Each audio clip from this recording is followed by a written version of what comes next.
No Evangelho de Mateus, no capítulo 3, versículo 13 ao 17, narra o batismo de Jesus. Porém, acontece uma coisa muito interessante. João Batista tentando impedir Jesus de ser batizado. Mas por que João Batista tentou impedir Jesus de se batizar? Em primeiro lugar, o motivo do João Batista tentar impedir Jesus de ser batizado não pode ser explicado se nós acharmos que João Batista já reconhecia Jesus como sendo o Messias. Pois as palavras de João Batista, que encontramos no Evangelho do apóstolo João, capítulo 1, versículo 31 ao 33, deixa bem claro que João Batista ainda não reconhecia Jesus como o Messias. Ali se diz que João Batista disse aos seus seguidores: "Eu não o conhecia, mas o que me mandou batizar com água, esse me disse: sobre aquele que vires descer o Espírito e sobre ele repousar, esse é aquele que batiza com o Espírito Santo." Portanto, entendemos que João não percebeu que Jesus era o Messias até que o batizou. Sendo assim, podemos concluir que João Batista, ao tentar impedir Jesus de ser batizado, estava convencido de que Jesus não precisava ser batizado, sugerindo que João o conhecia pessoalmente a Jesus, pois Maria, mãe de Jesus, e Isabel, mãe de João, eram muito íntimas, de acordo com o que lemos no Evangelho de Lucas, capítulo 1, versículo 39 ao 44, que narra a visita de Maria à casa de Isabel.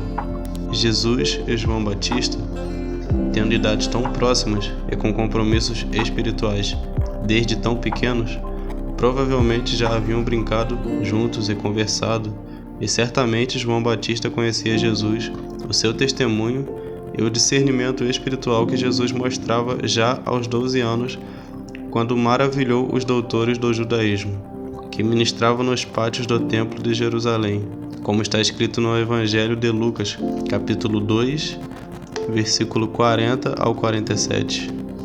Ao dizer: "Eu careço de ser batizado por ti", está no livro de Mateus, capítulo 3, verso 14, João Batista estava expressando uma opinião formada de que Jesus certamente não tinha necessidade de se arrepender, já que não tinha pecados.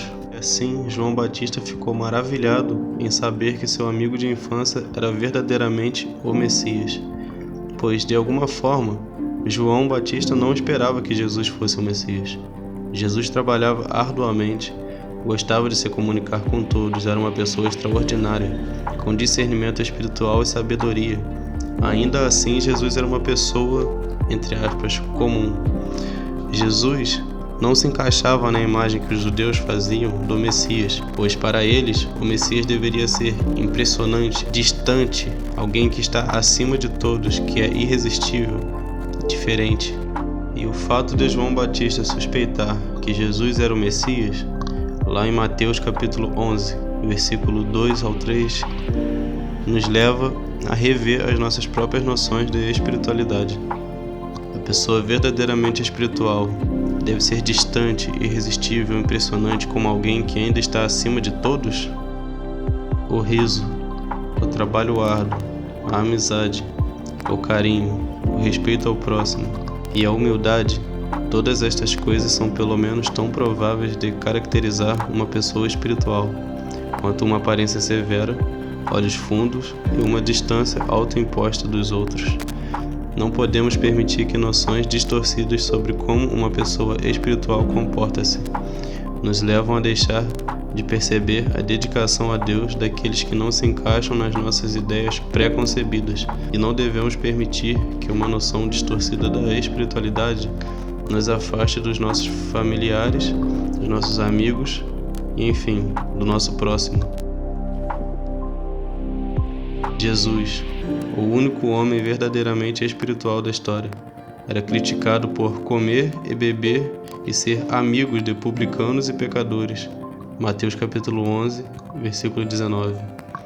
Ele gostava de festas e amava todos os tipos de pessoas. E até mesmo João Batista, que era seu amigo íntimo, não suspeitava que Jesus realmente era o Messias.